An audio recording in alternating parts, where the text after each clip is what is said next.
दोस्तों नमस्कार। धनु राशि वाले मेरे मित्रों, कर्जा। जी हाँ दोस्तों, आज के वीडियो में हम इसी विषय पर बात करने जा रहे हैं। बहुत सारे कमेंट हमारे पास इस विषय पर आए कि आप कर्जे के ऊपर वीडियो बनाइए कि कर्जा से मुक्ति कैसे प्राप्त की जाए। तो आज हम आपको इसी विषय पर एक बहुत ही विस्तृत और ज्ञानवर्धक वीडियो देने जा रहे हैं। इस वीडियो के माध्यम से आपको न केवल यह पता चलेगा कि आप दैवीय शक्तियों के माध्यम से, ईश्वर की सहायता से कैसे अपने बड़े से बड़े कर्जे से मुक्ति प्राप्त कर सकते हैं, बल्कि आपको यह भी पता चलेगा कि आपकी राशि में या फिर आपकी कुंडली में कौन सी वह ग्रह स्थिति बनती है जब आपके ऊपर कर्जा होता है। जी हाँ दोस्तों, कर्जा निवारण से भी ज़्यादा महत्वपूर्ण बात यह है कि आपको यह पता चल जाए कि कर्जा आखिर आपके ऊपर होता ही क्यों है। जी हाँ दोस्तों, वह कौन सी ग्रह स्थिति है जो आपको कर्जे में डुबा देती है। दोस्तों, आप एक बात अपने दिमाग में बैठा लीजिए कि आपके जीवन में जो भी घटित होता है सब कुछ किसी न किसी ग्रह के प्रभाव से प्रभावित होता है और आपके ऊपर उसके अच्छे बुरे परिणाम प्राप्त होते हैं। तो जब इंसान के कुंडली में ग्रहों की एक विशेष स्थिति बनती है तब वह कर्जे में डूबने लगता है। जी हाँ दोस्तों, और यह कर्जा कोई सामान्य कर्जा नहीं होता है, क्योंकि सामान्य तौर पर तो लोग लेन देन अक्सर करते ही रहते हैं, बिना लेन देन के काम चलता ही कहाँ है, और इसमें कोई बुराई की बात भी नहीं है। लेकिन जब कर्जा हद से ज़्यादा बढ़ जाता है और उस कर्जे को चुकाने के कोई भी रास्ते नज़र नहीं आते हैं और उस कर्जे की वजह से आपके ऊपर लांछन लगने लगते हैं, आपका सम्मान भी जाने लगता है, तब वह कर्जा एक दोष बन जाता है और यह भयंकर दोष विशेष ग्रह स्थितियों से ही निर्मित होता है। तो ऐसे में आपको यह जानना बहुत आवश्यक है, क्योंकि दोस्तों यदि आपके ऊपर कर्जा है तो आप निश्चित तौर पर इस ग्रह स्थिति से पीड़ित हैं। तो आपको ग्रहों की स्थिति का निवारण करना बहुत आवश्यक है, अन्यथा आप कर्जा मुक्त होने के बाद फिर पुनः नए कर्जे में दब जाएंगे, यानी कर्जे की स्थिति आपकी लगातार बनी ही रहेगी। और यदि आपके ऊपर कर्जा नहीं है तब भी आपको यह वीडियो देखना बहुत आवश्यक है, क्योंकि ऐसे में आपको यह पता चल जाएगा कि कौन सी स्थितियां हैं जो कर्जे में दबाती हैं, तो आप उनके लिए पहले ही सतर्क रहेंगे और यदि कुछ विशेष उपाय आप करते रहेंगे तो कभी भी ईश्वर की दया से ग्रहों की स्थिति ऐसी बनने के बावजूद भी आप कर्जे की स्थिति में नहीं आएंगे, या फिर कर्जा होगा भी तो वह एक दोष का रूप नहीं लेगा, आपको हद से ज़्यादा पीड़ाएं नहीं देगा। जी हाँ दोस्तों, आप याद रखिए कि कर्जा एक ऐसी दीमक के समान होता है जो किसी हरे भरे स्वस्थ वृक्ष में भी अगर लग जाए तो धीरे धीरे उस वृक्ष को अंदर ही अंदर खोखला कर देता है और एक दिन वह वृक्ष धराशायी हो जाता है। तो कर्जा किसी हरे भरे परिवार में भी आग लगा सकता है, विनाश ला सकता है और मृत्यु का तांडव भी खेल सकता है। तो कर्जे को आप बिल्कुल भी हल्के में ना ले दोस्तों, और आपको इस विषय को गहराई से समझना बहुत जरूरी है, क्योंकि स्थितियां आपके जीवन काल में बने उससे पहले ही यदि आप निवारण कर लें तो सर्वोत्तम होगा। फिर आप कभी ऐसी बुरी स्थिति में फंसेंगे ही नहीं, और यदि आप फंस चुके हैं तो कोई बात नहीं दोस्तों, हम आपको एक ऐसा महाशक्तिशाली उपाय बताएंगे जिसमें स्वयं भगवान भोलेनाथ आपकी मदद करने आएंगे और भगवान भोलेनाथ का यह विशेष स्वरूप आपको कर्जे से मुक्त कराएगा। जी हाँ दोस्तों, कर्जा चाहे कितना ही भयंकर क्यों ना हो, आप कुछ भी न करें, बस इस उपाय को सच्चे मन से करके देखें, फिर स्थितियां अपने आप ऐसी बनने लगेंगी कि आपका कर्जा धीरे धीरे चुकने लगेगा। दोस्तों, आप एक बात समझिए कि मेहनत हर इंसान करता है, प्रयास हर इंसान कर रहा है। ऐसा नहीं है कि कोई काम नहीं कर रहा, सब आराम कर रहे हैं, घर पे पड़े हैं, सभी मेहनत कर रहे हैं, सभी प्रयास कर रहे हैं, फिर भी सफलता किसी को हासिल होती है और किसी को भयंकर असफलताएं हासिल होती है। कोई तो जीवन में तरक्की की सीढ़ियां चढ़ता चला जाता है और कोई ऐसा होता है जो दुर्भाग्य का शिकार हो जाता है, कर्जे में डूब जाता है, घाटे में डूब जाता है और तमाम दुनिया भर के लांछन उसके ऊपर लगते हैं, मान सम्मान से भी जाता है। तो ऐसा होता क्यों है दोस्तों? ऐसा होता इसलिए है क्योंकि जिस इंसान ने तरक्की की उसकी मेहनत के साथ साथ उसकी ग्रह स्थिति भी इस प्रकार की थी कि जो उसके समर्थन में थी और फिर उसकी तरक्की होती चली गई। तो इससे यह साबित होता है दोस्तों कि केवल मेहनत और प्रयास ही मानव की सफलता के लिए पर्याप्त नहीं होते हैं। दैवीय स्थितियों का भी बनना, ग्रह स्थितियों का बनना भी जरूरी होता है दोस्तों। तो आज के इस वीडियो में हम आपको संपूर्ण जानकारी विस्तार से बताएंगे। वीडियो बेहद ही ज्ञानवर्धक है, आपको यह वीडियो निश्चित तौर पर देखना चाहिए दोस्तों। और इस वीडियो में बताई गई हर एक बात का ज्योतिषीय और वैदिक शास्त्रीय प्रमाण भी है दोस्तों। संपूर्ण ज्योतिषीय आकलन के आधार पर ही इस प्रकार के वीडियोज बनाए जाते हैं। इन वीडियो को बनाने में बहुत मेहनत लगती है दोस्तों। केवल और केवल आपके जीवन को सरल बनाने के लिए हम इतनी मेहनत करते हैं। बदले में बस आपसे इतना चाहते हैं कि आप इस तरह के वीडियो को पूरा देखा करिए, जिससे आपको संपूर्ण ज्ञान प्राप्त हो जाए और आपके जीवन में बदलाव आने लगे। जी हाँ दोस्तों, जो लोग बातों को मानते हैं, पूरे भाव के साथ उपाय करते हैं, मेहनत करते हैं, ईश्वर उनका साथ देने के लिए मजबूर हो जाते हैं दोस्तों। क्योंकि भगवान तो भाव के भूखे होते हैं दोस्तों। भाव मिला नहीं कि भगवान तैयार हो गए मदद करने के लिए। जी हाँ दोस्तों, तो इसी बात से आज के इस वीडियो के मुख्य बिंदु को शुरू करें। लेकिन इससे पहले आपसे एक निवेदन है कि कमेंट में पूरे भक्ति भाव के साथ जय माँ भद्रकाली रक्षा करो, जय भोलेनाथ रक्षा करो, हर हर महादेव अवश्य लिखें। भगवान भोलेनाथ और माँ भद्रकाली का सीधा प्रेम और आशीर्वाद आपको प्राप्त होगा। साथ ही साथ यदि चैनल पर पहली बार आए हैं तो चैनल को सब्सक्राइब करके बेल आइकन को दबाना बिल्कुल ना भूलें दोस्तों। हम आपके लिए ऐसे ही ज्ञानवर्धक, जीवन उपयोगी, बेहद महत्वपूर्ण वीडियो रोज लाते रहते हैं। आप हमारे प्रयास को सराह सकते हैं वीडियो को लाइक करके, कमेंट करके और चैनल को सब्सक्राइब करके। तो चलिए दोस्तों, वीडियो में आगे बढ़ते हैं और अब समझने की कोशिश करते हैं कि वे कौन सी ग्रह स्थितियां हैं जो इंसान के प्रयासों को भी पीछे ढकेल देती हैं और उसे सफलता की राह पर आगे नहीं बढ़ने देती। बजाय इसके मानव कितना ही प्रयास करे, उसकी राह में तमाम बाधाएं उत्पन्न होती हैं और वह इंसान असफलता के गर्त में डूबता चला जाता है, कर्जे में डूबता चला जाता है। जी हाँ दोस्तों, कोई जब ऐसी स्थिति की कल्पना करता है तब उसके दिमाग में पहला ख्याल शनि का आता है कि शायद शनि खराब है, शनि की कुदृष्टि इंसान के ऊपर पड़ गई है, जिससे उसके जीवन में तमाम असफलताएं और बाधाएं आ गई हैं। लेकिन दोस्तों, शनि कभी भी किसी को पीड़ाएं नहीं देते हैं, शनि केवल न्याय करते हैं, कर्म का फल देते हैं। तो फिर ऐसी स्थिति में जब इंसान मेहनत कर रहा है तो उसे सफलता मिलनी ही चाहिए। यदि शनि उसके ऊपर दृष्टि डालेंगे तो उसे सफलता मिलेगी, कोई रोक नहीं सकता है। तो फिर कौन सी स्थिति है? तो दोस्तों आप ध्यान से समझिए, हम जो अब आपको बताने जा रहे हैं वह वीडियो का सबसे महत्वपूर्ण भाग है दोस्तों। इस भाग पर आपको पूर्ण रूप से ध्यान से नज़र रखते हुए सुनना है। तो दोस्तों, वह ग्रह जो आपको हद से ज़्यादा पीड़ाएं दे सकता है, हद से ज़्यादा मजबूर कर सकता है, वह ग्रह है देवगुरु बृहस्पति या फिर गुरु। जी हाँ दोस्तों, अब गुरु ही क्यों? तो आप समझिए कि गुरु का कार्य क्या है। गुरु यानी कि किसी इंसान का शिक्षक। जी हाँ दोस्तों, जब गुरु किसी इंसान का साथ देते हैं तो उस इंसान की बुद्धि मजबूत हो जाती है, बौद्धिक बल बढ़ जाता है, उस इंसान के द्वारा किए गए कार्य सफल होने लगते हैं, उसके द्वारा लिए गए फैसले सही फैसले साबित होते हैं। और यही कार्य गुरु ग्रह का भी होता है। जी हाँ दोस्तों, जब इंसान का गुरु नीच का होता है या फिर उसके पक्ष में नहीं होता है तो सबसे पहला काम यही होता है कि उस इंसान के द्वारा लिए गए फैसले गलत साबित होने लगते हैं।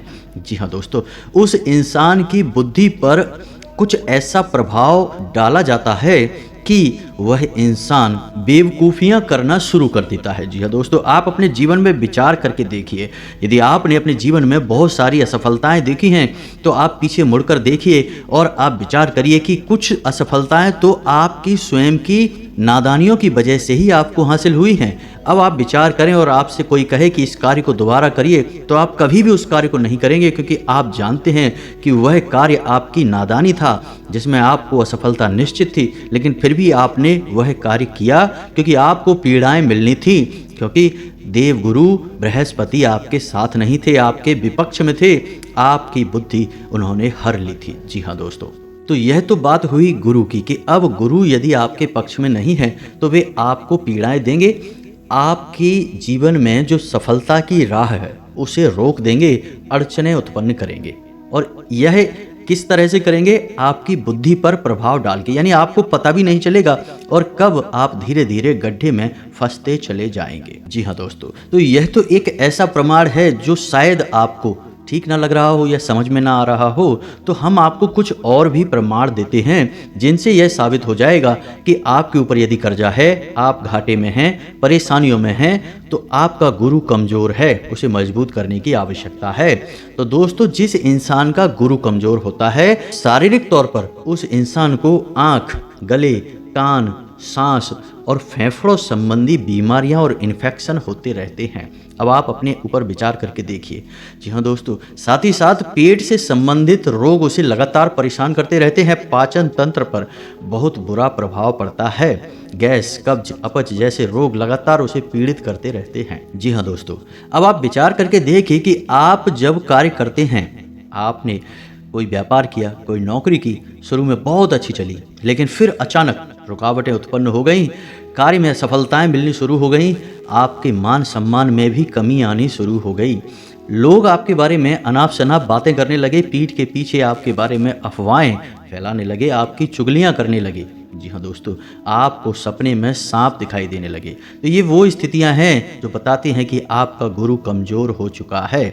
जी हाँ दोस्तों, यह स्थिति यदि आपके जीवन में शुरू हो रही है तो आप सतर्क हो जाइए। अभी आप उपाय करेंगे तो आपका उद्धार हो सकता है। परेशानियों से, बड़ी विपत्तियों से आप बच सकते हैं। और यदि आप इस स्थिति से गुजर रहे हैं या गुजर चुके हैं तो आप बहुत बुरी समस्या में फंस चुके हैं। अब आपके ऊपर ना तो कोई हाथ रखने वाला है, कोई मदद करने वाला है। आप कर्जे में फंस चुके हैं, आपके व्यापार डूब चुके हैं, आपकी आर्थिक स्थिति बहुत बुरी तरीके से तहस नहस और बर्बाद हो चुकी है। तो अब ऐसी स्थिति में आपको क्या करना है दोस्तों? अब ऐसी स्थिति में हम आपको बताएं कि आपको गुरु से संबंधित उपाय करने होंगे। केवल यही एक तरीका है जिससे आप इन पीड़ाओं को लगातार बढ़ने से रोक सकते हैं। जी हाँ दोस्तों, और आपको एक बात और हम बता दें कि यदि आपकी कुंडली में गुरु आपको पीड़ाएं दे रहे हैं, गुरु कमज़ोर हैं, तो यह पीड़ा बहुत लंबे समय तक चल सकती है, वर्षों तक यह पीड़ा चल सकती है, क्योंकि गुरु एक भारी ग्रह है, बड़ा ग्रह है, इसकी चाल बहुत धीमी होती है, यह वर्षों तक किसी को पीड़ाएं दे सकता है। जी हाँ दोस्तों, तो आप ये मत समझिए कि यदि आज आप पीड़ाओं में फंसे हैं तो आप जल्दी ही इनसे मुक्त हो जाएंगे, इतना आसान नहीं होगा। अब एक ही स्थिति बनती है कि आप गुरु से संबंधित उपाय करिए तो गुरु के दुष्प्रभाव जो हैं वे आपके ऊपर कम पड़ेंगे, गुरु मजबूत होने लगेगा और आपको पीड़ाएं देना बंद कर देगा या फिर कम कर देगा। जी हाँ दोस्तों,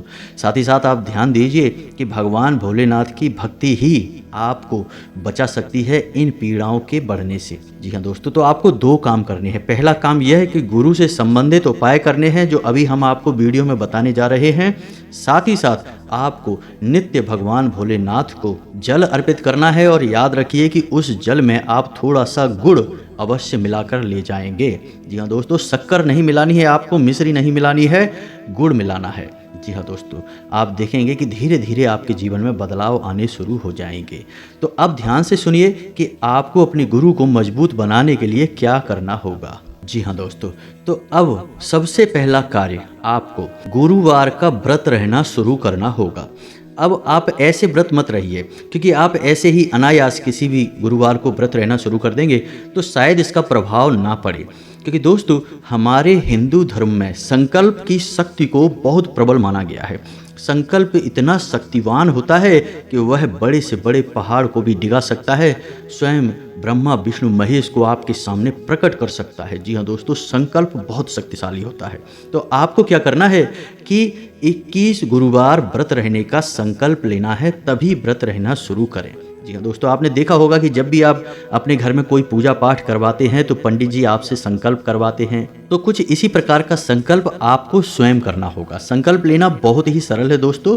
आपको जब आप पूजा करने बैठें, पूरी पवित्रता के साथ, पूरे भाव के साथ ईश्वर को याद करते हुए, हाथ में थोड़ा सा जल लेकर, अपना नाम लेते हुए, अपनी मनोकामना बताते हुए और कितने समय का संकल्प आप ले रहे हैं इस बात का मन में ध्यान करते हुए थोड़ा सा बोलकर इन सब बातों को आप करेंगे दोस्तों। मन में विचार तो करना ही है, लेकिन आपको थोड़ा सा बोलना भी होगा।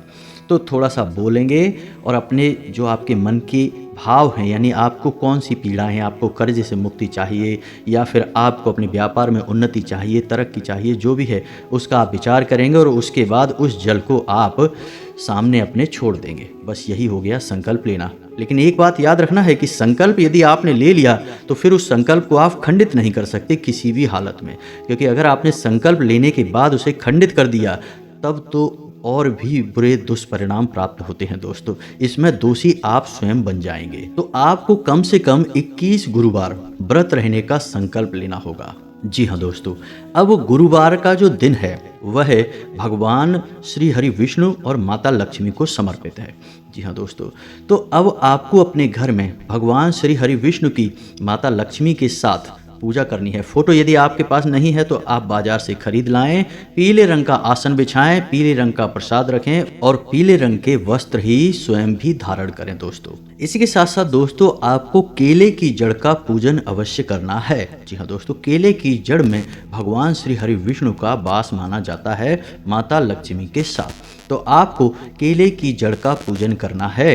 तो आपको क्या करना है कि केले की जड़ के नीचे आपको गाय के घी का दीपक जलाना है, गुड़ और चने का भोग लगाना है। इसी के साथ साथ जल में थोड़ी सी हल्दी मिलाकर केले की जड़ में जल को आपको अर्पित करना है।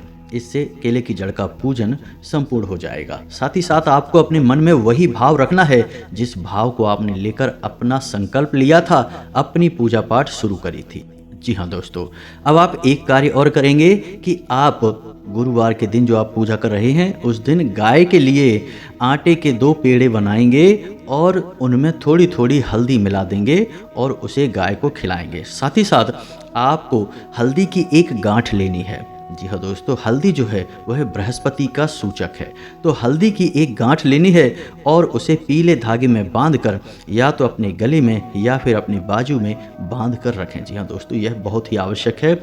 आप देखेंगे कि आपके जीवन से नकारात्मकता दूर होने लगेगी, आपको धीरे धीरे सफलताएं प्राप्त होने लगेंगी। जी हाँ दोस्तों, जब आपकी पूजा पाठ समाप्त हो जाए तो अंत में, यानी भगवान श्री हरि विष्णु की पूजा पाठ समाप्त होने के बाद अंत में आपको ओम ब्राह्म बृहस्पते नमः इस मंत्र का 21 बार जाप करना है दोस्तों। याद रखें, माला जाप नहीं करना है, 21 बार आपको जाप करना है। बस इससे आपकी बृहस्पतिवार की पूजा समाप्त हो जाएगी। बृहस्पति आपके पक्ष में आ जाएंगे, मजबूत हो जाएंगे, आपको पीड़ाएं देना बंद कर देंगे। अब बात करते हैं जो हमने वीडियो की शुरुआत में बात की थी, कर्जे से मुक्ति की बात। जी हाँ दोस्तों, भगवान भोलेनाथ की सहायता से कैसे आप भयंकर से भयंकर कर्ज से मुक्ति प्राप्त कर सकते हैं। आप फिर कुछ भी ना करें, आप कोई काम ना करें, हम आपसे कह रहे हैं आप पूरे भाव के साथ इस उपाय को कर लेना। कोई काम मत करना, आप देखेंगे कि स्थितियां ऐसी बनेंगी कि आप जिस भी तरफ जाएंगे आपकी मदद ही मदद होगी। कर्जे से आपको मुक्ति प्राप्त हो जाएगी। आप जो कर रहे थे बस उसी को करते रहना, कुछ नया करने की ज़रूरत नहीं है। आप देखेंगे कि कर्जे से आपकी मुक्ति हो जाएगी। जी हाँ दोस्तों, यह बहुत ही शर्तिया उपाय है, आजमाया हुआ उपाय है।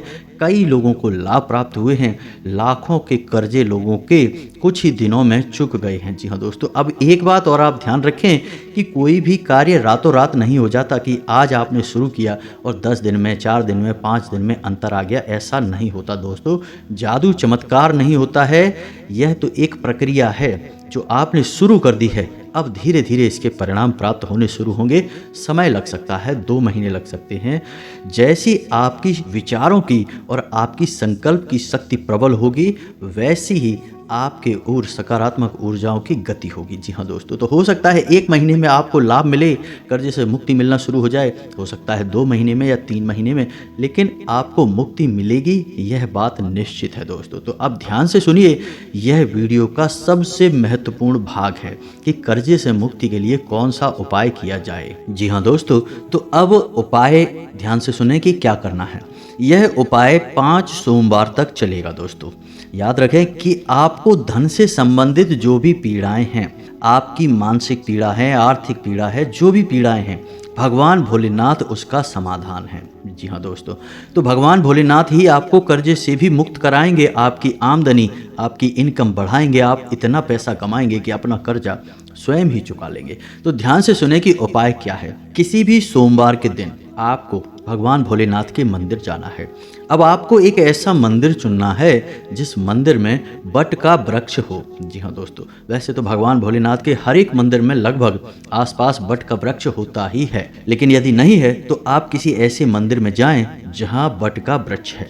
जी हाँ दोस्तों, वह बट का वृक्ष जो है वह भगवान भोलेनाथ का ही एक स्वरूप होता है। उसे बटकेश्वर महादेव कहा जाता है। तो बटकेश्वर महादेव जो हैं वो लोगों को कर्जे से मुक्ति दिलाने में बहुत ही सहायक होते हैं। उनका मुख्य यही कार्य होता है कि लोगों की पीड़ाओं को हरना, उन्हें कर्जे से मुक्ति दिलाना। जी हाँ दोस्तों, तो आपको सोमवार के दिन जाना है। सुबह स्नान ध्यान करने के बाद पूरे भक्ति भाव के साथ बटकेश्वर महादेव यानी कि भगवान भोलेनाथ के मंदिर में बट के वृक्ष के नीचे जाना है। आपको घर से तांबे के एक लोटे में जल लेकर जाना है। जल अपने घर से ही लेकर जाना है दोस्तों, याद रखना है। उस जल में आपको पिसी हुई हल्दी, पीसे हुए चावल थोड़े थोड़े से मिलाकर लेकर जाने हैं। उन्हें अच्छी तरीके से उसमें घोल लें। जी हाँ दोस्तों, लेकर जाना है। अब आपको उस बट के वृक्ष के नीचे हाथ जोड़कर बैठ जाना है और भगवान भोलेनाथ से, बटकेश्वर महादेव से आपको यह प्रार्थना करनी है कि हे प्रभु, हमारे ऊपर ऐसे ऐसे कर्जा बहुत बढ़ गया है, हम बड़ी आस से, बड़ी उम्मीद से आपके पास आए हैं, हमें कर्जे से मुक्ति चाहिए। दोस्तों, भक्त और भगवान के बीच प्रेम पूर्ण संवाद होना बहुत आवश्यक है। हमने देखा है कि लोग मंदिर जाते हैं, भागे भागे गए, घंटी बजाई, भगवान को एक लोटा जल डाला और सीधे दौड़कर घर आ जाते हैं। फिर घर पे आके चाहे भले ही आराम करें, लेकिन मंदिर में कुछ समय नहीं बिता सकते। मंदिर के समय हमेशा जल्दी में रहते हैं। जरा सी देर अगर लाइन में लग जाएं तो उन्हें चिढ़ आने लगती है, गुस्सा होने लगती है। कोई और अगर अभिषेक कर रहा है तो उनका मन करता है कि उसे हटा दें और खुद जल्दी से अभिषेक करके और मंदिर से निकले। दोस्तों, यह सही नहीं है। आपको पूरे भाव के साथ जाना होगा। भगवान से अपने मन की हर एक बात करनी होगी। भगवान आपकी हर बात सुन रहे हैं। तो आपको यह प्रार्थना करने के बाद जो आप जल लाए हैं घर से, उसे आपको बट की जड़ में अर्पित करना है। अब आपको एक बात का ध्यान रखना है कि आप उस बट वृक्ष के नीचे जिस जड़ में आप उस जल को अर्पित करेंगे, उस जड़ में छोटी सी जड़ का कोई भाग बाहर निकला होना चाहिए। जी हाँ दोस्तों, क्योंकि वह जड़ का भाग आपको काट कर अपने साथ लेकर जाना है आखिरी सोमवार यानी 5वें सोमवार को। 5 सोमवार लगातार आप उस भाग पर जल अर्पित करेंगे, यानी बट वृक्ष के जड़ के उसी विशेष भाग का पूजन करेंगे। आप समझ रहे होंगे कि हम आपसे क्या कहना चाह रहे हैं। तो आप जब उस भाग का पूजन करेंगे 5 सोमवार, तो 5वें सोमवार आपको क्या करना है कि उस छोटे से जड़ के भाग को काट कर अपने साथ लेकर आना है। जी हाँ दोस्तों, अब आपको मन में यह ख्याल करना है कि स्वयं बटकेश्वर महादेव आपके साथ चल दिए हैं। अब वे हमेशा आपके साथ रहेंगे, आपको कर्जे से मुक्ति दिलाएंगे, आपके जीवन में सुख और शांति लेकर आएंगे। घर पर आने के बाद आपको क्या करना है कि उस जड़ के भाग को, जी हाँ दोस्तों, उस जड़ के भाग को काले कपड़े में, काला कपड़ा कोरा होना चाहिए दोस्तों, और टेरी कॉट का होना चाहिए। कॉटन का कपड़ा नहीं होना चाहिए, क्योंकि कॉटन जो है, सूती कपड़ा जो है, वह बहुत जल्दी दूषित हो जाता है। तो बेहतर होगा कि आप टेरी कॉट का कपड़ा लें। काले कपड़े में उस जड़ को दबाकर लपेट कर सिल भी सकते हैं, और इसके बाद उसे आप अपने दाहिने हाथ की बाजू पर बांध कर रखें। जी हाँ दोस्तों, दाहिने हाथ की बाजू पर बांध कर रखें, उसे अपने शरीर से चिपका कर आपको रखना है। जी हाँ दोस्तों, 5 सोमवार के इस उपाय के बाद आपको जड़ का वह भाग हमेशा अपने साथ रखना है, और यह एहसास भी अपने साथ रखना है कि स्वयं बटकेश्वर महादेव आपके साथ 24 घंटे हैं। वे आपकी सहायता कर रहे हैं। आप देखेंगे कि आप जिस भी काम में हाथ डालेंगे आपको सफलता मिलने लगेगी। जो आप काम हमेशा कर रहे थे, बस उन्हीं काम को करते रहना, लेकिन आपके जीवन में बदलाव बहुत विशेष होंगे। काम आपके साधारण होंगे, बदलाव विशेष होंगे। जी हाँ दोस्तों, अब आपको इस उपाय के प्रभाव को बढ़ाने के लिए एक छोटा सा कार्य और करना होगा। आप कर सकते हैं, इससे आपके इस उपाय का प्रभाव बहुत बढ़ जाएगा। तो जो 5 सोमवार तक आप इस उपाय को करेंगे, तो बीच में जो पूरे हफ्ते के दिन होंगे, उन दिनों में भी आप भगवान भोलेनाथ के शिवलिंग को जल अर्पित करते रहेंगे। जी हाँ दोस्तों, और उस जल में थोड़ा सा गुड़ अवश्य मिलाएंगे।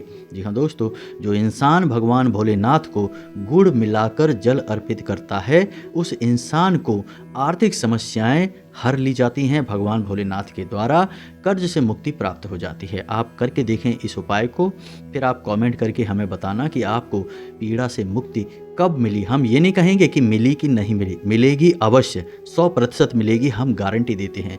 लेकिन आपको यह बताना होगा कि कब मिली, क्योंकि समय लग सकता है।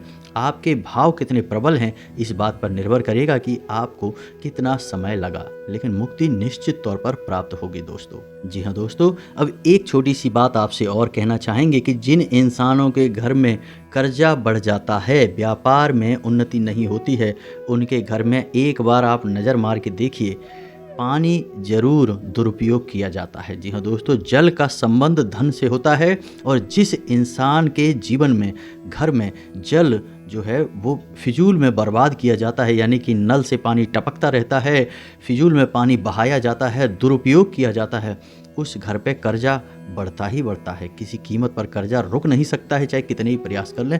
तो आपको यह भी करना है कि आप देखें आपके घर में कोई ऐसा नल तो नहीं है जिससे लगातार पानी टपकता रहता है। पानी की फिजूल खर्ची आप अपने घर में लोगों को समझाएं कि ना करें, जितना ज़रूरी है बस उतना ही पानी खर्च करें। जी हाँ दोस्तों, यह जल का प्रभाव है, आपको इसे भी समझना होगा। जब आप चौतरफा प्रयास करेंगे तो आपको सफलता मिलने से कोई बड़ी से बड़ी शक्ति भी रोक नहीं सकती है, स्वयं भगवान आपके साथ हो जाएंगे दोस्तों। उम्मीद है कि वीडियो में बताई गई बातें आपको अच्छी लगी होंगी, समझ में आई होंगी, और आपके जीवन में इनका बहुत विशेष प्रभाव रहेगा दोस्तों। यदि आपके मन में कोई प्रश्न उठता है तो आप कमेंट करके बताएं, हम आपके संपूर्ण प्रश्नों के जवाब आपको अवश्य देंगे, चाहे किसी वीडियो में देते हो या ना देते हो, लेकिन इस वीडियो में आपको जवाब अवश्य मिलेंगे दोस्तों, क्योंकि यह वीडियो बहुत ही खास है और आपके जीवन में उद्धार के लिए बहुत आवश्यक है। तो आप कमेंट करके कुछ भी पूछें, आपको जवाब मिलेंगे। इसी के साथ साथ आज के इस वीडियो को विराम देते हैं। कमेंट में पूरे भक्तिभाव के साथ हर हर महादेव, जय माँ भद्रकाली अवश्य लिखें। माँ भद्रकाली, भगवान भोलेनाथ आपको आशीर्वाद देंगे, आपका उद्धार होगा। मिलते हैं अगले ज्ञानवर्धक वीडियो में, तब तक के लिए धन्यवाद।